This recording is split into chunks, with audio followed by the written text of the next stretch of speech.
लतीफ़ साहब, यकीनन ये जो रिकॉर्डिंग्स हैं, ये लीक्स हैं, ये यकीनन आपने भी सुनी होंगी। सबसे पहले बात कर लेते हैं मुबैना तौर पर जो लीक हम सब लोग सुन रहे हैं, वज़ीर आज़म शहबाज शरीफ और उनके principal secretary doctor Tauqeer Shah के बीच में जो गुफ्तगू हो रही है, उस गुफ्तगू का लुबे लुबाब क्या है, इस पर बात करने से पहले मैं ये आपसे जानना चाहूँगी कि आप लोग इसको कितना रिस्क समझ रहे हैं। आप लोग हुकूमत में हैं, आप लोगों के ज़ाहिर है मुल्की सेंसिटिव मामलात हैं जिन पर आपकी डिस्कशन होती है, नेशनल सिक्योरिटी की मीटिंग्स होती हैं, तो ये कितना डेंजरस है इस वक्त, कौन कर रहा है ये? अगर प्राइम मिनिस्टर हाउस सेफ नहीं है तो इसका मतलब कुछ भी सेफ नहीं है। ये बात आप शाजिया दुरुस्त कह रहे हैं। इसकी तो इन्वेस्टिगेशन होगी तो पता चलेगा कि इसके पीछे कौन है, मगर ये बड़ा हसास इशू है। जहाँ तक इस वीडियो का ऑडियो का लीक होने का तल्लक है कि वो भारत से कोई मंगवाया जा रहा था पावर प्लांट, तो मैं ये कहूँगा कि बदकिस्मती है शाजिया कि देखें, एक दफ़ा का वो प्राइम मिनिस्टर रह चुका है, भले अब जो उसकी हालत हो गई है, मगर उसको बग़ैर तस्दीक किए हुए उसकी इस तरह का पब्लिक में गुफ्तगू करना और बग़ैर तस्दीक के करना। आप ये देखें कि 2020 से पहले 60% जो है उसका हिस्सा आ चुका है, 40% उसका रहता था। अब 40% में अगर तो इन्होंने कोई, आज की हुकूमत ने कोई रिलीफ दिया है, कोई कानून से हट के, आइन से हट के कोई उसकी फेवर की है, तो फिर उसको कोर्ट करना चाहिए था। कोई उस ऑडियो में भी कोई ऐसी बात नहीं है। जावेद लतीफ़ साहब, बात ये नहीं है। वो जो आधा हिस्सा आ चुका है वो कब आया है? 2019 में, पता है ना आपको, जब 5 अगस्त 2019 के नरेंद्र मोदी के कश्मीर पर जो इक़दामात थे, उसके बाद पाबंदी लग गई थी मीटिंग्स में। वफाकी काबीना की मीटिंग में ये फैसला हुआ, फिर नेशनल सिक्योरिटी की मीटिंग में ये फैसला हुआ कि इंडिया से किसी किस्म का कोई ट्रेड नहीं होगी, तब तक कोई बात होगी नहीं इंडिया से।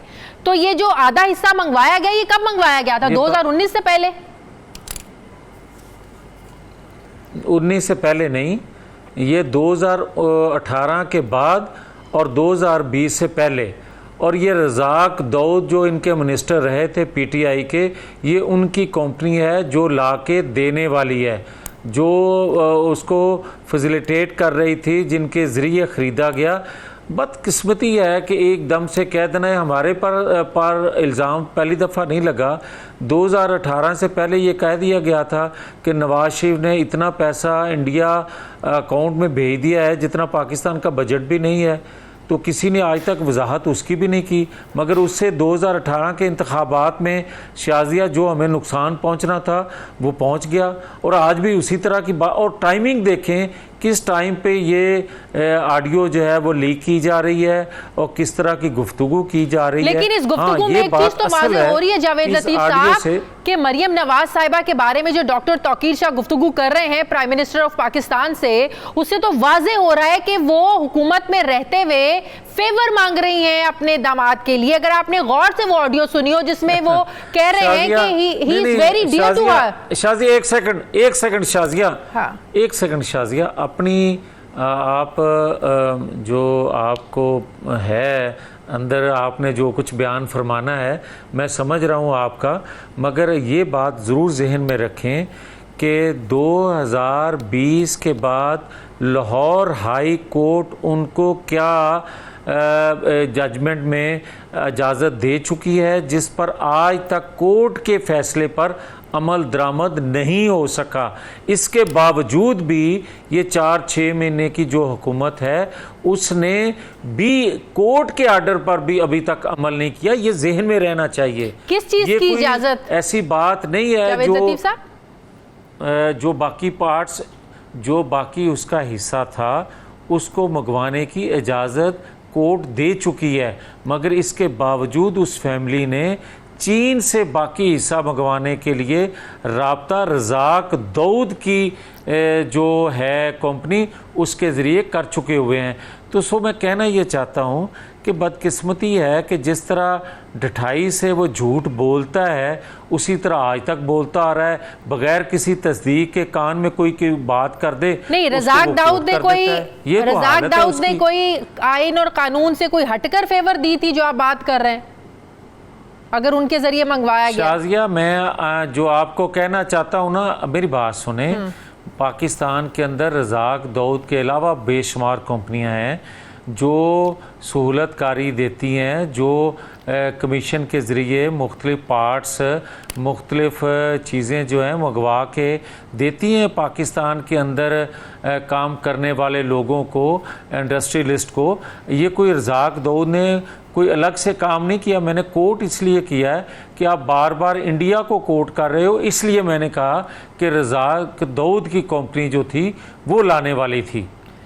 नहीं, तो फिर आप एक चीज़ को समझने की कोशिश करें ना कि अगर कुछ गलत बात नहीं कर रही हैं मरियम नवाज साहिबा, फेवर लेने की कोशिश नहीं कर रही हैं क्योंकि वो लोग हुकूमत में हैं, उनका ख़ानदान हुकूमत में है, तो डॉक्टर तौकीर शाह जिन कंसर्न्स का इजहार कर रहे थे, शहबाज शरीफ साहब ने भी उससे अग्री कुछ हद तक किया कि ईसीसी में जाएगा, ये हमारे गले पड़ जाएगा, ये काबीना में जाएगा, बड़ी मुश्किल हो जाएगी। जिस पर शहबाज शरीफ साहब कहते हैं कि मैं खुद भी बात करूंगा, मैं टर्की से आ जाऊं तो जरूर बात करूंगा। अगर कुछ गलत नहीं था इसमें तो फिर इतना क्यों था, डर खौफ क्यों था? शाजिया मेरी शाजिया, ये आपको समझने की ज़रूरत है, मुझे समझने की ज़रूरत नहीं है। क्या? मैंने तो आपको समझाने की कोशिश की है कि अगर समझना ना चाहें तो जो डॉक्टर तौकीर बात कर रहा है वो भी कानून की बात कर रहा है कि एक पाबंदी है, और इस पाबंदी के होते हुए कोर्ट के आर्डर के बावजूद भी आप जिस तरह जब तक कैबिनेट में नहीं लेके जाएंगे उस वक्त तक हम इसकी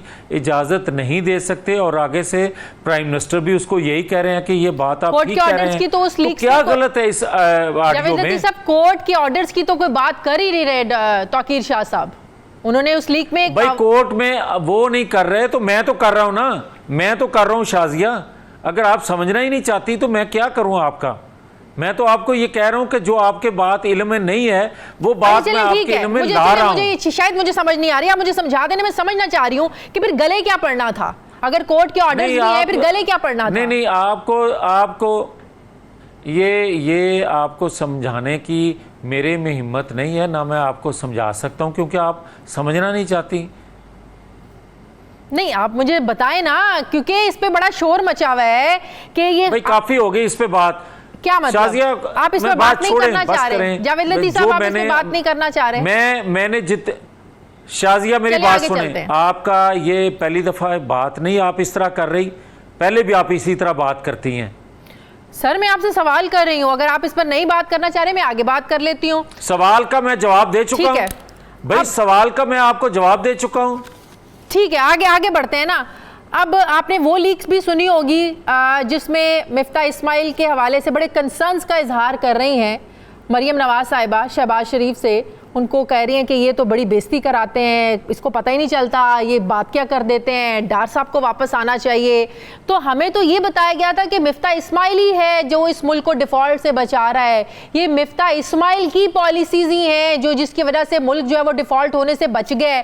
तो आज मिफ्ता इस्माइल पर सारी जिम्मेदारी क्यों डाली जा रही है सर? नहीं शाजिया, आपको किसी ने अलग से कहा हो तो मेरे इल्म में नहीं है कि मिफ्ता के बगैर मुल्क नहीं चल सकता या यही है मसीहा। देखिए कैबिनेट के अंदर लोग परफॉर्म करते हैं, नहीं करते, और ये प्राइम मिनिस्टर का इख्तियार होता है कि चेंज कर लेते हैं। इसी तरह आप पहले इसहाक डार को आने देते, कोर्ट से रिलीफ जिस तरह मिला है तो उसके बाद उन्होंने आने का फ़ैसला कर लिया। इससे पहले अगर इस तरह के फ़ैसले जो इमरान खान के लिए हो रहे हैं इस तरह किसी और के लिए हो रहे होते तो कोई बाहर भी ना जाता। कानून आइन के मुताबिक किसी को रिलीफ इससे पहले मिल रहा होता तो लोग यकीनन। आप मुझे ये बताएं कि बेशुमार केसेस हैं जिनके फैसले आ चुके हैं या आएंगे।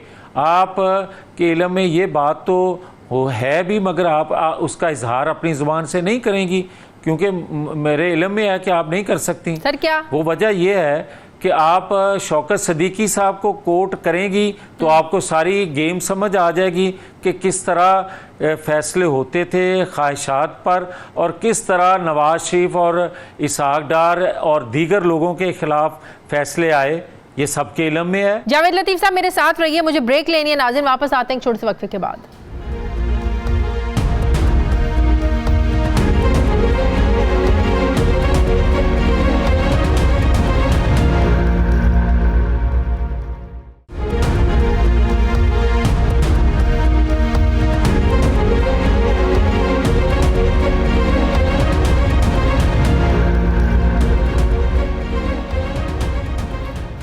ब्रेक के बाद एक बार फिर से आपको खुशामदीद कहते हैं। जावेद लतीफ़ साहब मेरे साथ मौजूद हैं। जावेद लतीफ़ साहब, मिफ्ता इस्माइल साहब ने जो इतने अनपॉपुलर फैसले किए, मुश्किल फैसले किए, क्या वो काबीना की मर्जी से, प्राइम मिनिस्टर की मर्जी से नहीं किए उन्होंने? क्या अब सिर्फ वो अपनी मर्जी से करे? शाजिया उस वक्त मेरी बात सुने ना, और भाई बात सुनो, बात सुनो। बात यह है कि उस वक्त मिफ्ता इस्माइल होते या कोई और होता, ये मुश्किल तरीन फैसले 4 साल का शाजिया जो किया धरा था जी। वो 4 माह की हुकूमत जो थी वो उसको मुल्क को या रियासत को उस तरह रेस्क्यू नहीं कर सकती थी अगर फलता फूलता पाकिस्तान 2017 में आप उसका बेड़ा गर्क ना कर देते। तो साकिब निसार इस तरह का फैसला ना देते तो आज भी पाकिस्तान बेहतर सूरत हाल से में होता और लोगों को रिलीफ मिल रहा होता।